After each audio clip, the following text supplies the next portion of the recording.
Chapter 5. Ride it out. Quinn looked in one direction and then the other. I know someone's there. Identify yourself. He waited for an answer.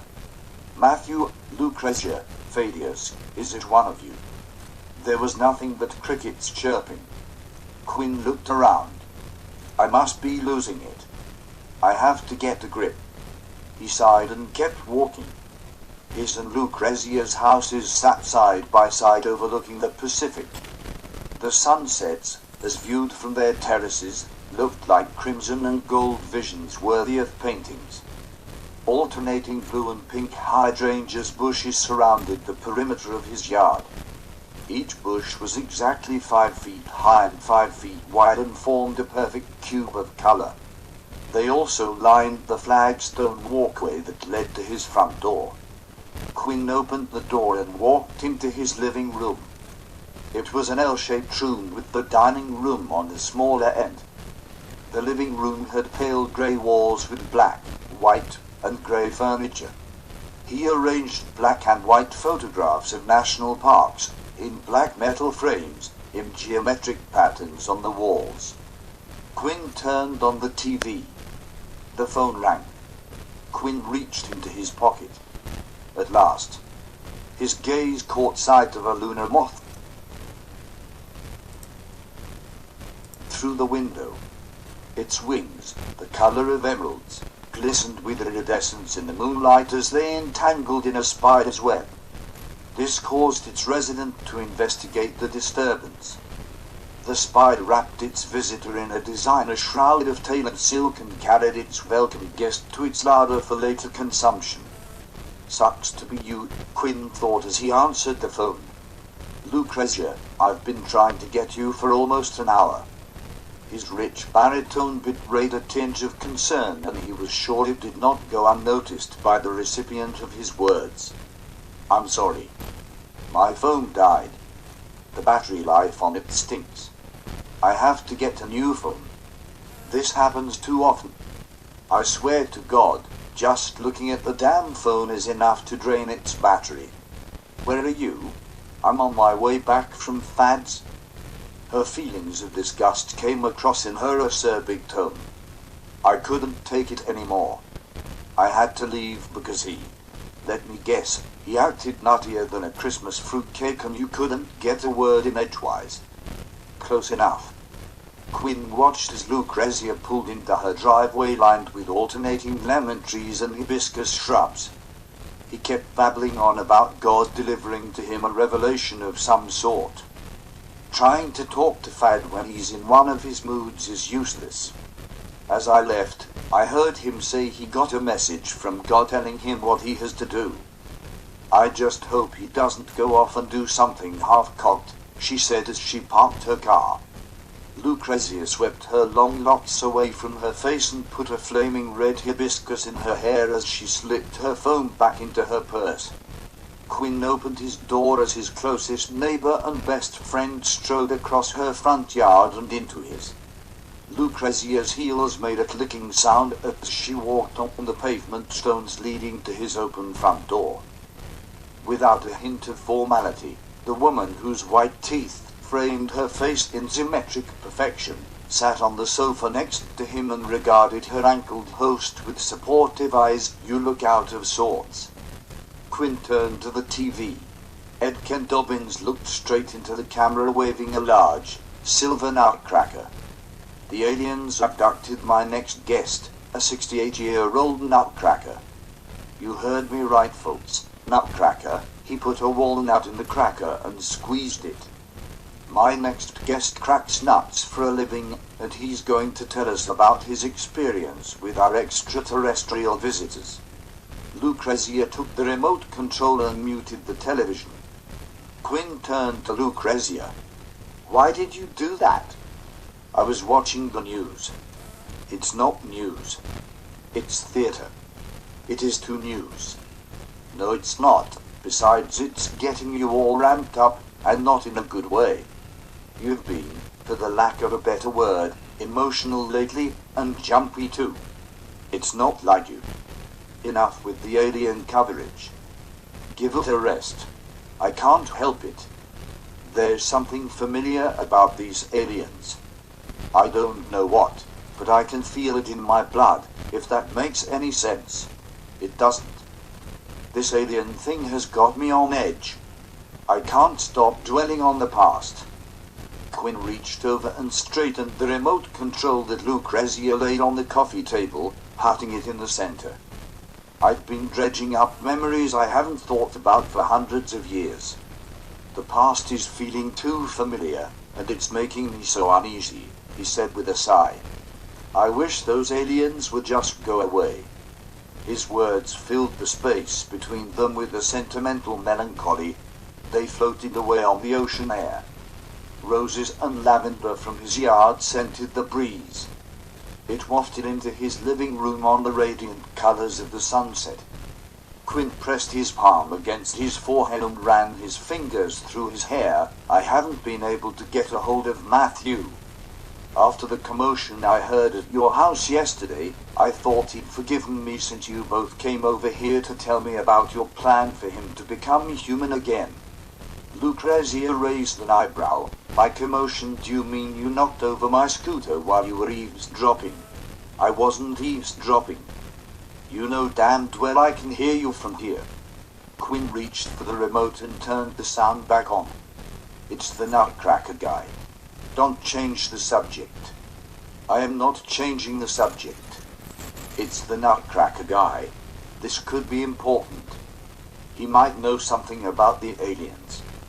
Oh, for Christ's sake, Quinn. This guy is as much an alien abductee as you and I are fairies or Ed Kent Dobbins is a journalist. Quinn turned back toward Lucrezia. If Matthew's not angry with me anymore, then why isn't he answering his phone? He's probably compiling a list of names and supplies he'll need for his research. We can stop by the loft later if you want to check up on him. Quinn banged his fist in his hand, and that's another thing, damn it. Why couldn't he have bought a house next to ours? What's with this whole loft baloney? The room almost seemed to vibrate from the heat, scorching each word as it left his lips and drifted away on the evening zephyr. We've been over this a half a dozen times. It's only natural he'd want to establish his own identity. It's just a phase. She took hold of his hand. Matthew's still struggling to come to terms with his limitations. He'll get over it and come back home. She put her arm around him and pulled him close. I know how you've come to hate change. It's natural after all you've been through over the years, but you've just got to ride it out. Ride it out. Those are big words coming from you. Correct me if I'm wrong. Weren't you the one who was all boo-hoo-hoo when Matthew went away to college? I don't see where you get off being logical with me. You're no better. We're not talking about me. I know you're upset, and I'm not judging. I'm just saying there's no way to change the situation, so just let it go. She looked straight at him. Besides, when Matthew went to that school, it came out of the blue, so you can't blame me for reacting to his sudden declaration of independence. Since he's done it once, it wasn't as much of a shock he would do it again. She fluffed her hair. Do you remember the little girl in Interview with a Vampire? She woke up one morning and told Brad Pitt she wanted a coffin of her own. Well, this is Matthew's version of having his own coffin. Most people go through this sort of thing at one time or another. It's not the end of the world. A vampire movie. That's the best you can come up with? He looked at her with disbelieving eyes. I'm talking about real life. I don't want to hear about some stupid movie at a time like this. A time like this? Lucrezia had a perplexed look on her face. What time are you talking about? Aliens invading Earth and killing us all? Or are you talking about Matthew choosing to live 20 minutes away? Both. Why do you have to say it like that? You make me sound so superficial. What the fuck? I thought you were on my side. He stood up and walked over to the patio. It offered a lovely vista of the ocean. and carried the sound of crashing waves into his home, like the welcoming embrace of an old friend. If I can't get a hold of him soon, I am going over there. Under normal circumstances, it would not be a big deal, but these are not normal circumstances. With everything happening, I think we're much better off sticking together right now. You know safety in numbers. His voice trailed off. He looked out at the surf for a moment and watched a seagull do an aerial somersault and disappear into a sun-kissed cloud. There's too much we don't know. I would feel better if we were all together for the time being. A growing unease colored the baritone of his voice, which he tried his best to disguise from Lucrezia's discerning ear. This trip down memory lane isn't apprehension about an alien invasion, and it's not just concern for Matthew. I think it's just as much concern for another teenager who's equally close to your heart, isn't it? Each word, as it escaped her full lips, peeled back the protective layers he used as a defense against any perception of weakness. They revealed in his emotional armor a microscopic wound through which his true feelings could escape. Quinn reached for Lucrezia's hand. You know me so well. Everything that's going on with Matthew mirrors what happened with QJ. He covered his face with his hands. Lucrezia put her arm around Quinn's shoulder. In all these years, you've almost never talked about QJ. Quinn stood up. What is there to say? QJ hates me. He told me so. He said I was a monster, and that I made him a monster too. Quinn interlaced his fingers and rested his head on his folded hands, and mumbled. I was on my way home from Germany. I wanted nothing more than to see my wife and son. When I was almost home, I found out news of the massacre preceded me, and I had become the scapegoat. My detractors used this opportunity to vilify me. Quinn shook his head. Oh, I had detractors. They came out of the woodworks to advance their careers at my expense. If you think Washington's cutthroat, it has nothing on Rome. He looked at Lucrezia with blank eyes. Times were so much different then. The treacherous bastard Arminius betrayed me. He led me into an ambush and massacred 20,000 people. My family, like myself, shared my disgrace. I realized I had to get home before it was too late. As I entered Rome, I heard reports of my death. My enemies gave the emperor a mutilated head as proof of my demise. In those days, custom dictated the disgraced and their families take their lives after a public failure. I knew that I could never reveal the truth. I lived. Like a ghost, I made my way through the city until I reached my villa. I needed to see my family and explain what happened. How a trusted ally betrayed me. As I crept into my home,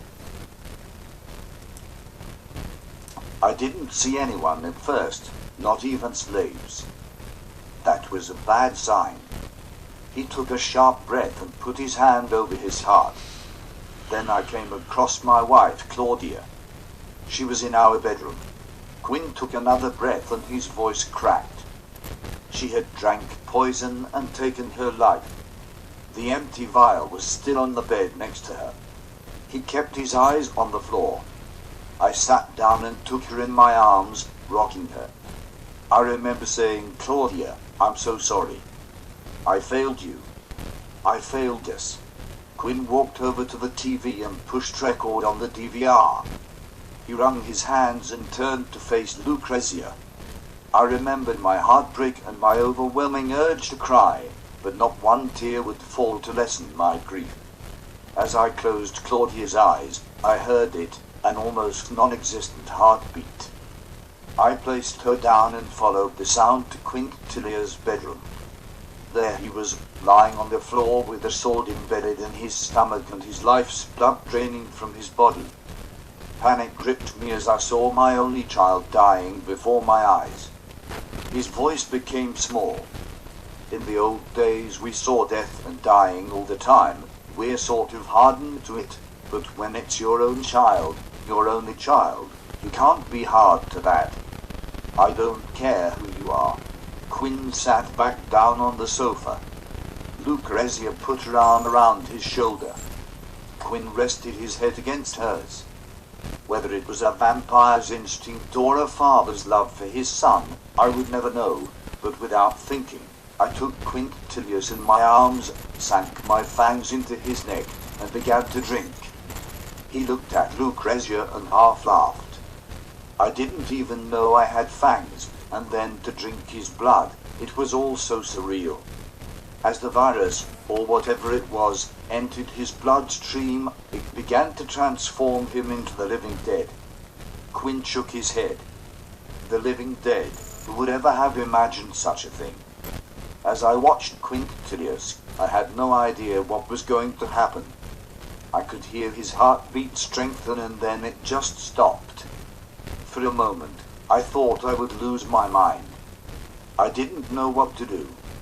He lay there on the floor, not moving, not breathing, no heartbeat, so I picked him up and put him down on his bed and waited. Quinn laughed a nervous laugh. I didn't even know what I was waiting for. I said so many prayers to so many gods. Save my boy. I can't lose him too. I've lost so much already. He pulled on the strap of his watch band, letting it snap back in place. It was only minutes, but it felt like days. Then Quintilius started to convulse and I panicked. His body moved and contorted as though an earthquake was happening inside of him. I remember thinking, now what do I do? He shrugged and looked at Lucrezia again. I didn't do anything. I just sat there on a chair, staring straight ahead, helpless. Then as suddenly as the convulsions started, they stopped.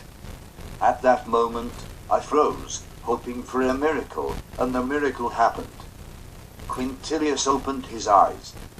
As he stood up, I raced over and embraced him. I was so happy. Quintilius pushed me away and looked down at his stomach, feeling where the wound had been. I don't feel anything, he said. He looked at me with ice-cold eyes. I can see, smell and hear things like never before. What have you done to me? What kind of dark magic is this? He asked. Mother's dead. You killed her. You destroyed me and our family. Any chance I had to advance my career died with those 3 legions in Germany. We have nothing. We are nothing. His voice was bitter and filled with vinegar. I took several quick steps backward and took in a quick, startled breath. Quintilius glared at me.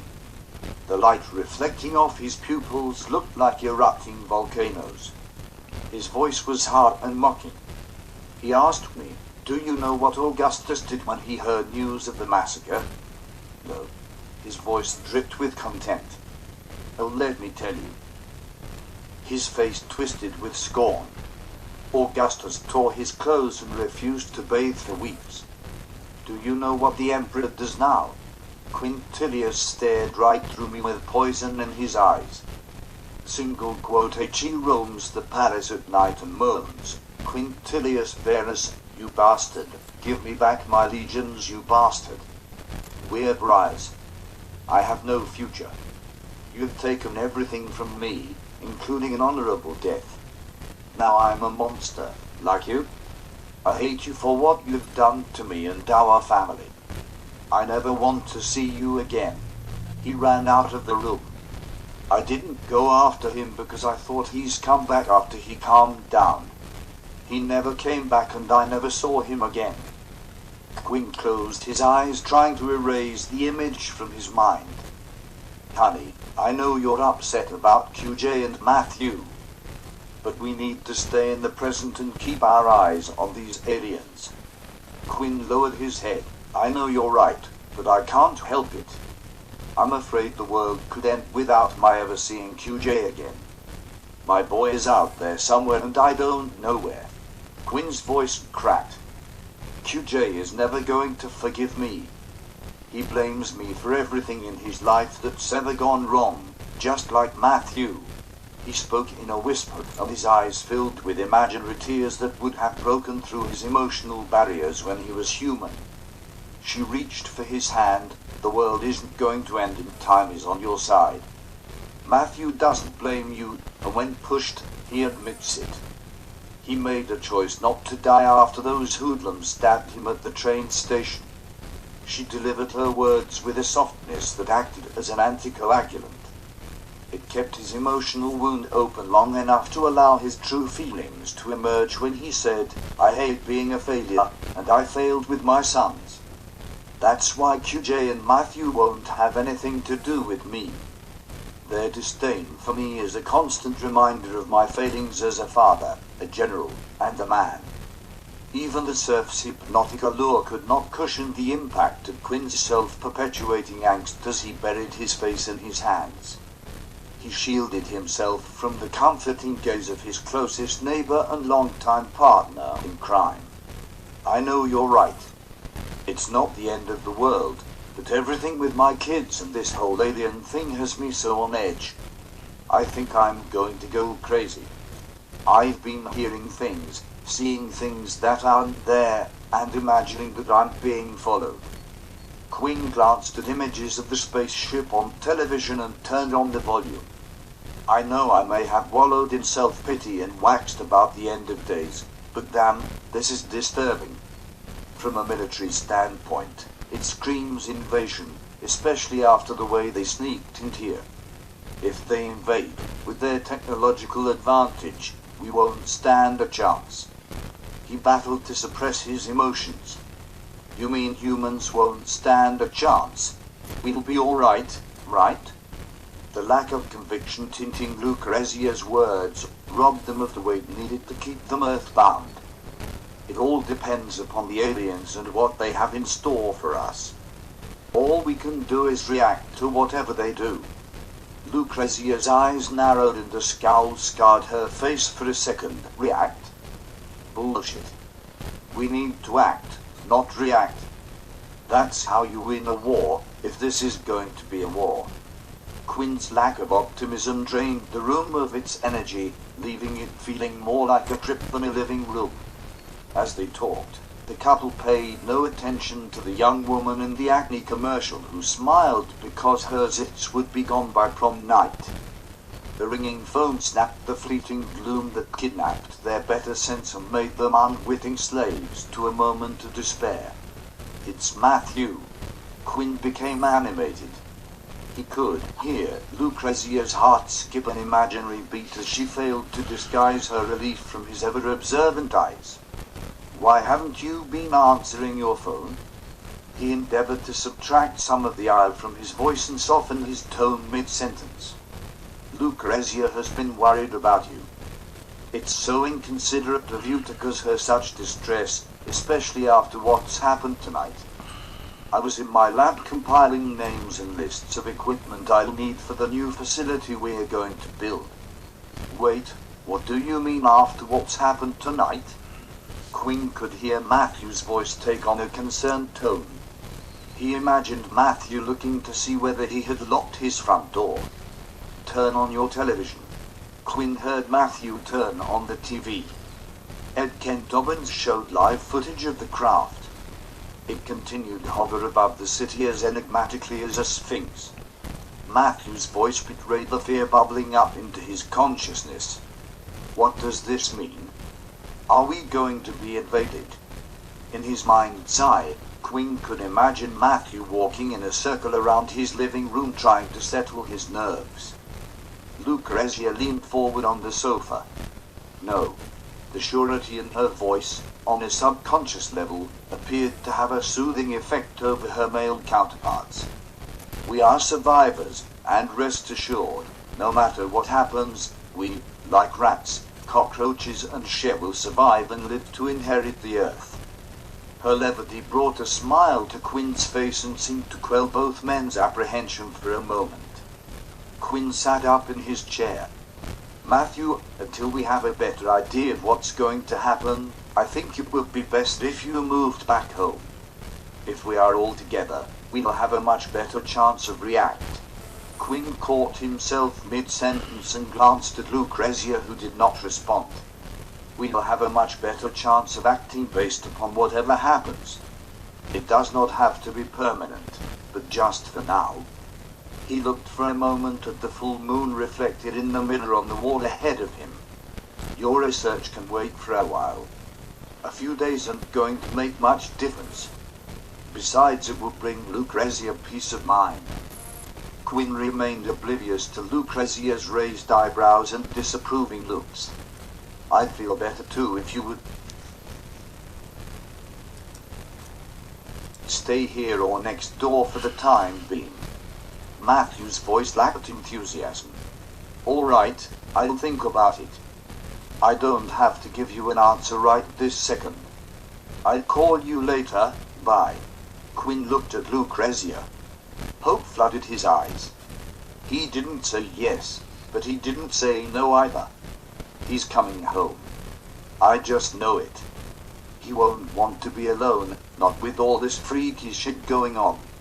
He hugged Lucrezia in his excitement.